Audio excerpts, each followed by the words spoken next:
দাজ্জাল আসার ৩ বছর আগে ঠিক যেমনটা হবে পৃথিবী। মাত্র ৪০ দিনের সফরে গোটা পৃথিবী হবে তার অনুসারী।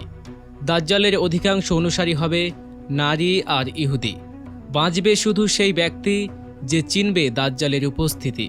কিভাবে বুঝবেন এই সেই দাজ্জাল? এমন কি জাদুকরী উপায় আছে যা বাঁচাতে পারে দাজ্জালের ফিতনা থেকে? কি সে উপায়, কি সে পথ? কথায় আছে মানুষ নামে পরিচয়। দাজ্জালের নামে লুকিয়ে আছে তার সব চরিত্র। দাজ্জাল একটি আরবি শব্দ যার অর্থ মিথ্যুক, প্রতারক, ছলনাকারী। অর্থাৎ মিথ্যার যতগুলো রূপ আছে সবই থাকবে দাজ্জালের মাঝে। হাদিস বলছে দাজ্জাল আসার আগে কিছু ঘটনা ঘটবে। পৃথিবীকে প্রস্তুত করা হবে তার আগমনের জন্য। পৃথিবী আজ সেই সাজে নিজেকে সজ্জিত করছে, কিন্তু দাজ্জাল আসার ঠিক ৩ বছর আগে কেমন হবে এই পৃথিবী